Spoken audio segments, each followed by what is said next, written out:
Olá pessoal, meu nome é Luísa Polônio, eu sou médica psiquiatra e vim falar com vocês sobre um dos temas mais importantes, desafiadores e comuns no consultório de psiquiatria, que é sobre o transtorno afetivo bipolar.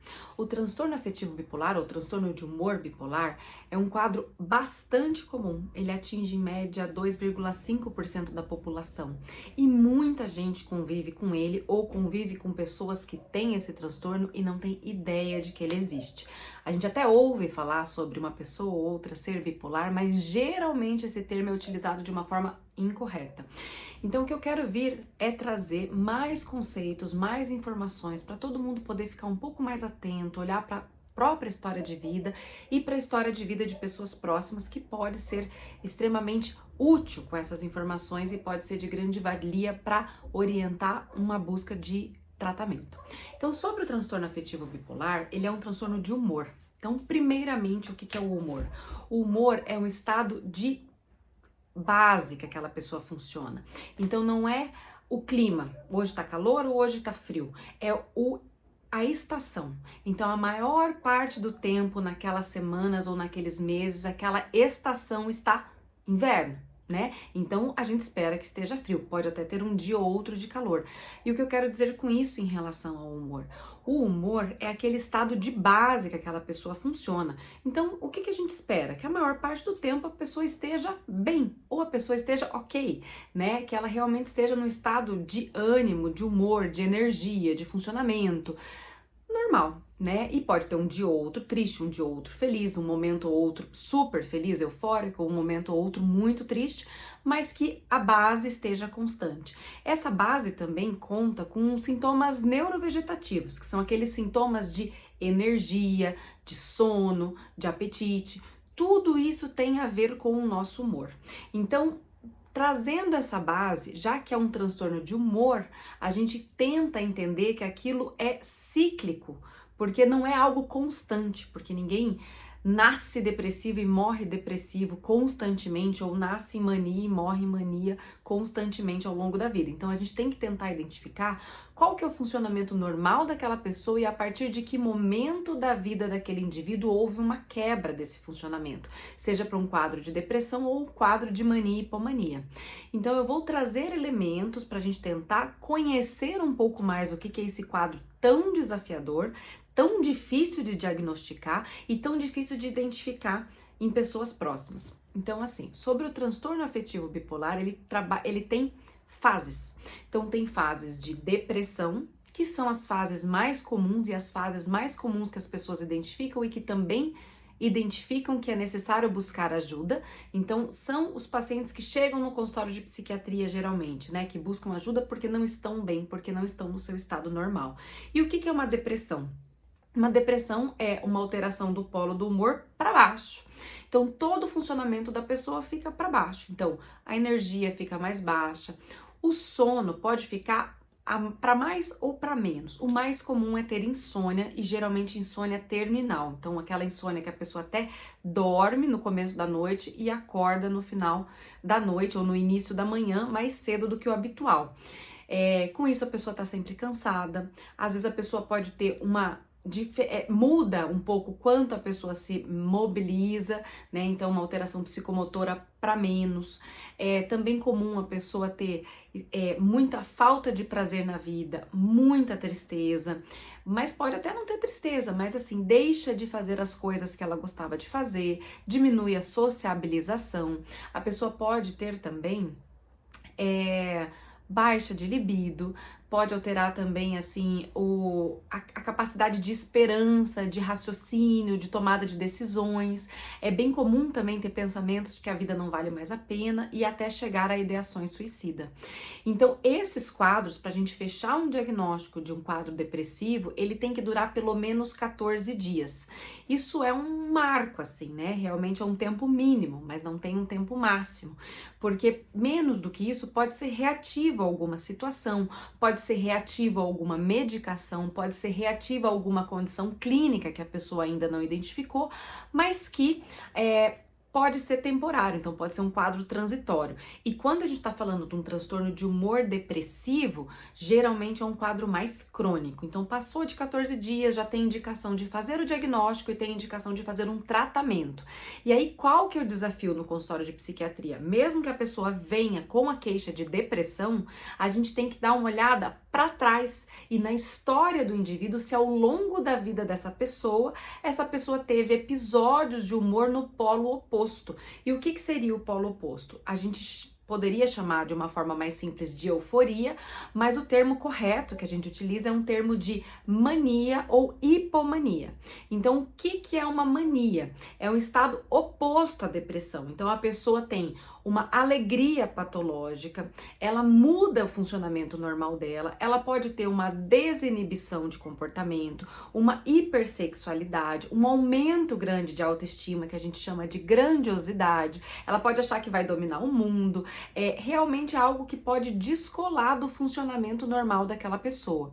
É muito comum ter aumento de impulsividade, então gastos impulsivos, descontrole com compras, gastos, também a questão assim de dirigir perigosamente, buscar mais atividades de prazer, se expor a situações sociais que não é o habitual daquela pessoa, se engajar em muitos projetos que faz com que aquela pessoa realmente não consiga manter aquilo. Então é um aumento muito grande de energia que geralmente está muito vinculado à diminuição da necessidade de sono sem o comprometimento funcional no dia seguinte.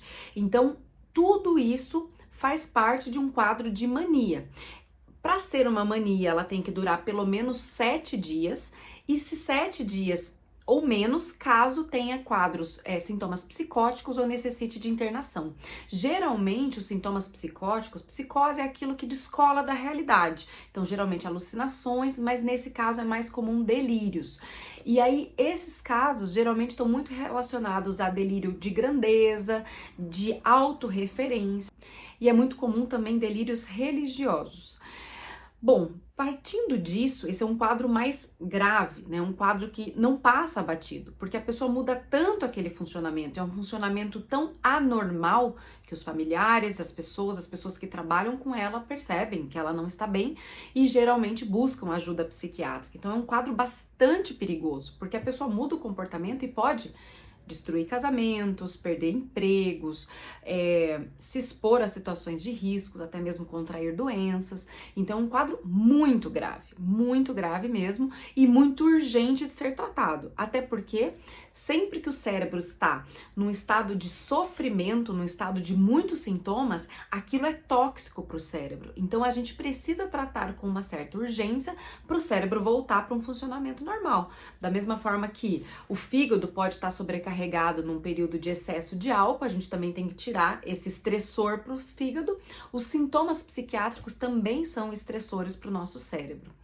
Então, partindo disso, existe um quadro de hipomania, que é um quadro um pouquinho mais sutil, que pode durar a partir de 4 dias, mas também não tem tempo máximo de duração e geralmente são sintomas mais leves, que nem sempre tem um prejuízo funcional. A pessoa pode ter um quadro de hipomania, pode ter esses descontroles de funcionamento, esses aumentos desse funcionamento, mas ela pode até ficar mais produtiva no trabalho, pode dormir menos, fazer mais tarefas, ler mais, fazer mais atividades, fazer muita atividade física. E ao mesmo tempo não ser tão evidente que isso também pode ser um problema. Tudo isso alternado com pode ter quadros de mania, quadros de hipomania e quadros de depressão. Nem sempre a pessoa precisa ter os 3. Quem tem a mania clássica, que é aquele quadro de euforia plena, pode nunca ter uma depressão na vida, que a gente fecha o diagnóstico para transtorno bipolar de humor. Quem tem a hipomania, a gente precisa de um episódio de hipomania, basta um episódio de hipomania e um episódio depressivo para fechar esse diagnóstico de transtorno bipolar. E o quadro depressivo em si, ele pode ou não fazer parte desse contexto do transtorno bipolar. Pode ser uma depressão maior, que pode acontecer em um único episódio na vida do indivíduo ou recorrente na vida do indivíduo com ou sem essas hipomanias. Então, é um desafio entender que o problema não é só no momento da consulta. É entender que é no momento da consulta, mas também olhar para trás, porque nem sempre aquilo que as pessoas identificam como problema, a pessoa pode não identificar como um problema e ser um sinal de alerta que faz com que aquele quadro depressivo possa fazer parte de um quadro maior, que é um quadro de transtorno de humor bipolar. Tem uma situação até um pouco mais complexa, que esse quadro de alegria patológica também pode estar relacionado a irritabilidade patológica, agressividade. Então, assim, tem quadros que são até mais sutis, mas o que mais a gente precisa ter como radar de alerta é essas quebras no funcionamento. Então, por exemplo, a pessoa tem um funcionamento basal, de repente lá com 18, 19 anos, que é uma idade típica de começar a apresentar episódios de humor do transtorno bipolar, ou às vezes até antes, mas geralmente essa idade de adulto jovem, começa a ter períodos de depressão, períodos de agitação, de repente um período longo de estado de humor normal, que a gente chama de eutimia, e essas oscilações acontecendo de tempos em tempos ao longo da vida da pessoa. Partindo disso, é interessante também a gente pensar o que causa esse transtorno. E assim, como todos os transtornos de saúde mental, são transtornos multifatoriais. Então, uma série de fatores reunidos pode fazer com que aquele indivíduo abra ou não aquele quadro, principalmente os fatores genéticos. Então, avaliar a história familiar de cada indivíduo é fundamental. A gente não tem nenhum marcador biológico ou um exame de sangue que possa definir se você tem ou não esse gene, mas tendo uma história familiar de muitas pessoas com transtornos de humor ou muitos quadros graves em psiquiatria, pode ter uma concordância de genes. Então, por exemplo, a pessoa pode até não ter um familiar com transtorno bipolar, mas se tem um tio ou um pai ou uma mãe com esquizofrenia, pode ter uma concordância de genes que pode fazer com que aquela pessoa tenha uma chance maior. Então, mesmo estando num quadro depressivo, tem algumas bandeiras vermelhas que a gente pensa para que a gente realmente fique alerta num quadro bipolar, de não ser só um quadro unipolar e ser um quadro bipolar. Então, por exemplo, um episódio de humor que começou muito cedo, então uma depressão que começou muito cedo, uma depressão que é recorrente, uma depressão que começou num período pós-parto, uma depressão, mas com uma história familiar muito marcada e muito positiva de transtorno afetivo bipolar ou esquizofrenia. Sintomas atípicos de depressão, então uma depressão com muita reatividade de humor, uma depressão que a pessoa, ao invés de ter insônia, a pessoa tem hipersonia, hiperfagia e realmente pode ter ganho de peso. Então são alguns sinais de alerta que faz com que a gente pense nesse quadro mais complexo, mais crônico e mais cíclico, que é o transtorno de humor bipolar.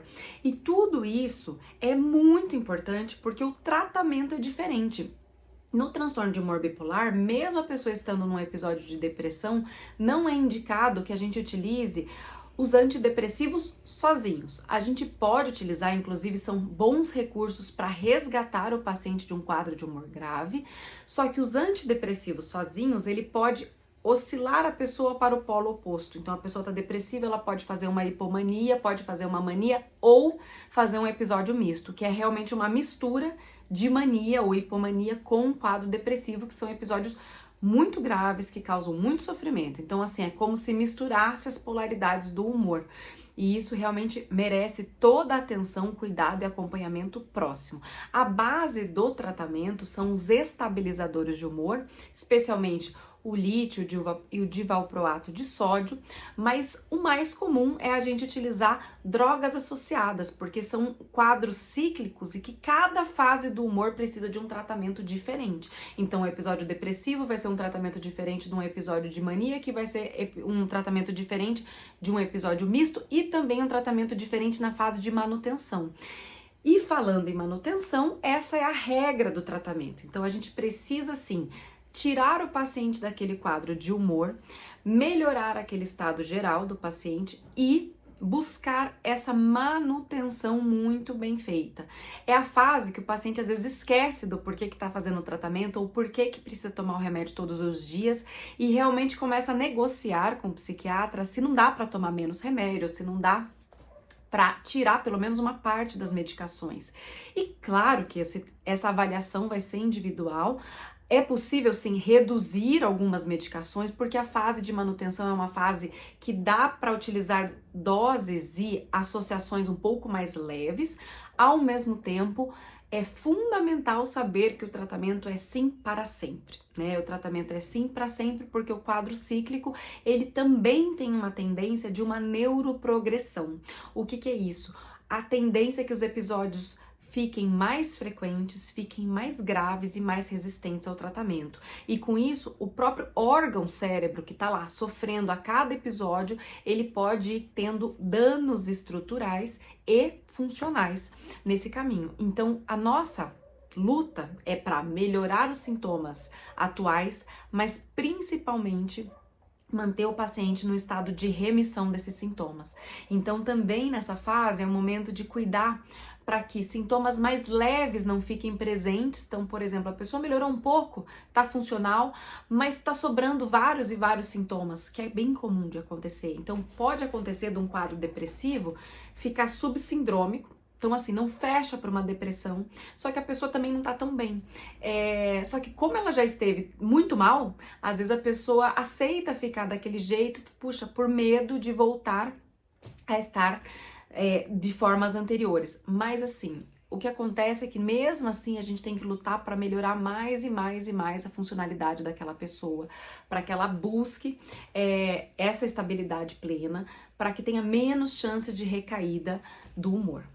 Um dos grandes desafios no transtorno de humor bipolar é a pessoa também entender que ela não é a doença. Ela tem aquela condição, que é uma condição crônica, que a gente precisa de um tratamento, sim, um tratamento adequado, um tratamento constante, um tratamento para sempre, mas ela precisa se encontrar além do transtorno bipolar de humor.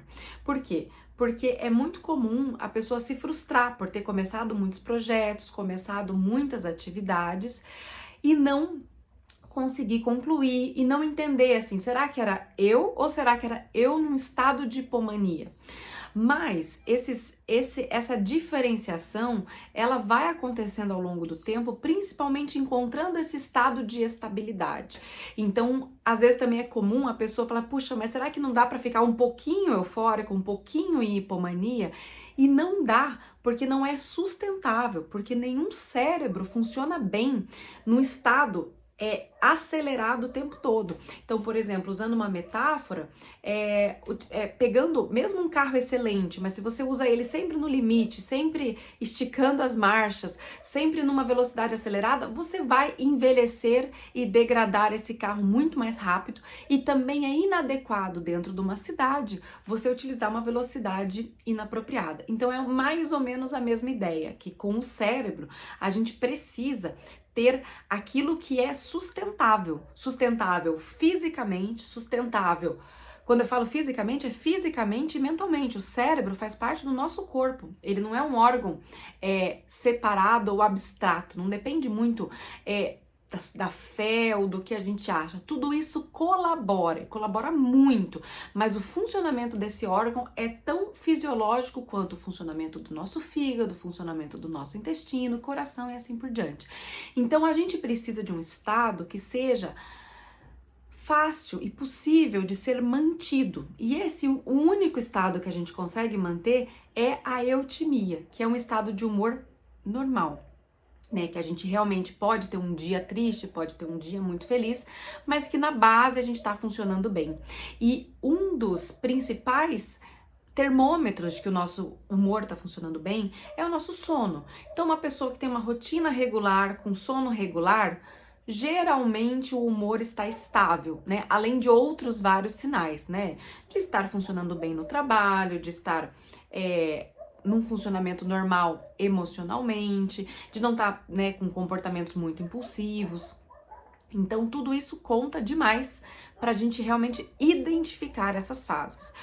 Um outro ponto é o seguinte, é que a base do tratamento é a medicação é para sempre, o diagnóstico ele é importante, só que a base não é só a medicação. Seria bom, seria mais fácil se a gente tivesse um remédio que resolvesse tudo.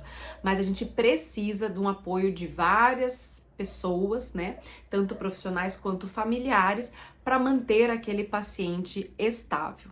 Então, o que a gente precisa desse paciente, né? A gente precisa fazer essa troca, que é essa psicoeducação. Então, essa compreensão do diagnóstico, além de identificar os próprios sinais, é muito importante. Também é uma forma de proteger outros familiares. Então, se essa pessoa que tem transtorno bipolar e teve esse diagnóstico tardiamente, ela tem filhos, se essa pessoa tem filhos, é importante que ela oriente esse filho, mantenha esse filho dentro de uma rotina saudável, que essa pessoa oriente esse filho a ficar longe de álcool, drogas e substâncias. Por quê? Porque esse quadro pode não abrir nessa pessoa, só que ela pode sim ter uma genética favorável a abrir esse quadro. Essa pessoa também tem que cuidar muito mais se for ou não utilizar um antidepressivo. Às vezes a pessoa utiliza antidepressivo para outras condições, não só para depressão. Ela pode ter uma dor crônica, ela pode ter outras condições que justifiquem aquele quadro, só que por ela ter uma história familiar, talvez não seja o melhor medicamento para ser utilizado naquela situação. Então também é uma forma de se proteger, se conhecer, buscar a própria estabilidade, mas também cuidar de familiares que podem não ter aberto o quadro, mas que é uma forma também de prevenir que esse quadro seja aberto por gatilhos ambientais, né? Seja do estresse, seja de privação de sono, seja de uso de medicamentos, drogas e substâncias também. Além disso, a gente tem que pensar assim, que a gente precisa, né, de uma rotina regular, sono adequado, buscar trabalhos que sejam estáveis. Então, assim, tem trabalhos que são mais indicados e menos indicados para quem tem transtorno bipolar. Não é nenhuma limitação, mas, por exemplo, lidar frequentemente com jet lag, com viagem, ser comissário de bordo, são trabalhos que mexem diretamente com o ciclo circadiano e diretamente com o nosso humor. Então, isso pode ser um fator de risco muito importante. Então, dentro do possível, é melhor não ir por esse caminho. Então, rotina regular, sono regular, fazer uma terapia, por quê? Tanto para essa compreensão do diagnóstico, tanto para organizar uma rotina, quanto para a responsabilidade de manter esse tratamento nas fases de manutenção, quanto para diminuir estressores. Então, uma pessoa que sabe manejar e lidar melhor com estresse, esse estresse e problemas do dia a dia podem vir a ser menos gatilho para abrir quadros de humor ao longo da vida, né? Que vai ser um cuidado e uma responsabilidade constante. Além disso, fazer atividade física o mais frequente possível, de preferência diariamente, é um fator de proteção para que esse quadro não desenvolva novos e novos episódios.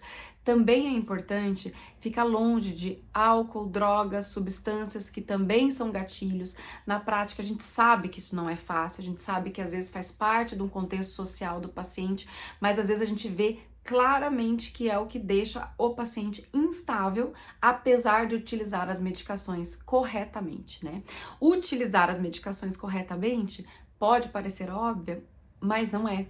Então, conferir se o paciente está tomando o remédio na dose certa, no horário correto, junto ou não com a alimentação conforme foi recomendado pelo médico, fazer exames de sangue periódicos, saber se o corpo está bem, se o corpo está absorvendo bem aquela medicação.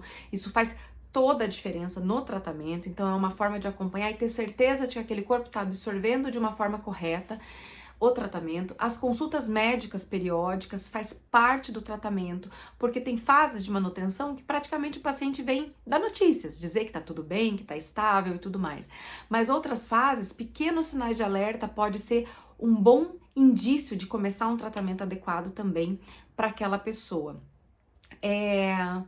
Bom, eu acho que partindo disso, a gente entende que é um quadro extremamente complexo, extremamente difícil de fazer o diagnóstico, de fazer o tratamento, de ter esse apoio, né, de todas essas frentes, né, do tratamento e realmente essa conscientização. Então eu achei importante vir aqui, tanto para falar com os meus pacientes que eu atendo no consultório, que a gente faz uma psicoeducação individualizada, a gente tenta identificar os fatores que causaram aquele quadro ou não naquela pessoa em si, mas trazer mais e mais e mais elementos faz com que a gente consiga identificar mais fácil esses quadros. Então, assim, também um outro recado que eu quero deixar, então, sobre os episódios de humor, é fundamental a gente entender que não basta um sintoma. de mania ou hipomania ou depressão. A pessoa precisa ter um conjunto daqueles sintomas por aquele tempo determinado e acontecendo ao mesmo tempo. Então, realmente, ali é uma média de uma semana de quebra de funcionamento para a gente fazer esse diagnóstico, né? De tempo mínimo, só para a gente ter como uma referência. Porque é muito comum a gente perguntar e a pessoa fala assim, puxa, eu já tive descontrole com compras, mas assim, um dia que eu tava triste, queria comprar alguma coisa para ficar feliz, mas foi algo pontual e não tinha nada a ver com o humor que estava acontecendo naquela semana. Agora, se isso vem junto com uma empolgação exagerada, um aumento de energia, uma diminuição da necessidade de sono, uma impulsividade maior, uma desinibição maior e principalmente pessoas de fora te percebem de uma forma diferente, você tá mais agitada, mais falante, tá acontecendo alguma coisa com você, quando alguém traz esse indício, é sinal de que muitas coisas estão alteradas, né? Porque a gente tem que levar isso muito em consideração quando a gente está fazendo um tratamento. Então eu vim aqui para trazer mais informações, para ter mais formas de perceber, tanto se perceber quanto perceber familiares, quanto para entender o objetivo do tratamento, porque não basta tomar remédio de qualquer jeito, porque o objetivo do tratamento ele tem que ser alinhado com o paciente. A gente precisa dessa aliança terapêutica para ter um resultado mais efetivo. E assim, a gente precisa abraçar esse desafio que é buscar essa estabilidade, não só com o remédio, mas com o remédio e também com esses cuidados da rotina, estilo de vida e proteção mesmo, assim, sabe? A gente precisa, e realmente abdicar de algumas coisas em pró da estabilidade de humor, que realmente pode trazer muitos ganhos e muitos benefícios para aquela pessoa, não só naquele momento, mas é um tratamento para sempre. Então, assim, o tratamento ele vale muito a pena. Com o tratamento e com a estabilidade, principalmente buscando todas essas frentes de trabalho, a pessoa pode ter uma boa qualidade de vida, pode recuperar a funcionalidade e manter essa funcionalidade por muito tempo. Ela pode ter relacionamentos saudáveis, uma vida estável, mas esse alerta, esse cuidado, essa atenção é para sempre, né? É para sempre e tem que ser assim. Todas essas medidas elas são úteis para todo mundo, né? Elas são úteis para todo mundo. Então fica longe de álcool e drogas, ter uma rotina funcional, estável, segura. Também ter a questão de cuidados com a rotina de sono, ela é útil para todo mundo, né? Fazer atividade física, fazer psicoterapia, né? Então tudo isso, ficar longe de álcool e drogas, tudo isso é super bom para todo mundo. Só que para quem tem transtorno bipolar, ela, além de ser bom, é fundamental para a estabilidade, né? Porque a instabilidade pode trazer muitos prejuízos. Então, gente, esse quadro é grave, esse quadro é complexo, a gente precisa dessa ajuda multidisciplinar. Pode ser necessários períodos de internamento psiquiátrico para controlar o risco ou controlar um episódio depressivo ou um risco de suicídio. Ao mesmo tempo, isso é a exceção, né? Querendo ou não, a maior parte dos tratamentos são feitos em consultórios ou ambulatórios e ter todo esse cuidado e essa responsabilidade com o tratamento previne internamentos, previne complicações, previne episódios mais graves. Então, esse é o objetivo do psiquiatra.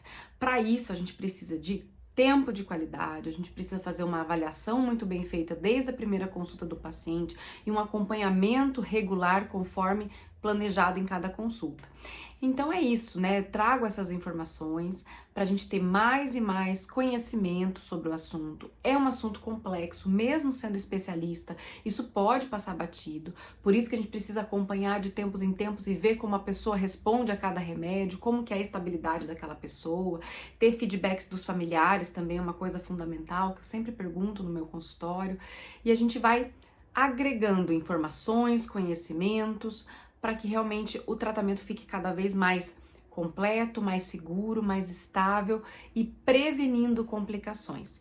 E além de tudo, que esse tratamento seja uma estabilidade, uma base para a pessoa se encontrar, para a pessoa buscar o que ela é, o que ela gosta, o que ela precisa, para que a vida realmente faça cada vez mais sentido para aquela pessoa, que ela não fique só atrás desse diagnóstico ou preocupada com esse diagnóstico, que é realmente algo muito marcante, mas que, apesar desse diagnóstico, a vida segue normalmente, né? E que realmente é importante se encontrar, ter objetivos, buscar coisas que são importantes para ela e ter o tratamento como um aliado.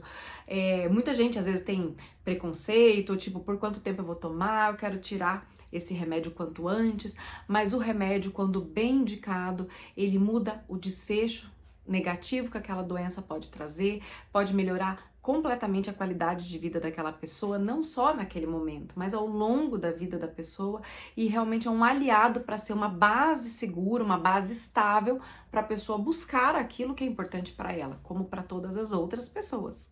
Então é isso.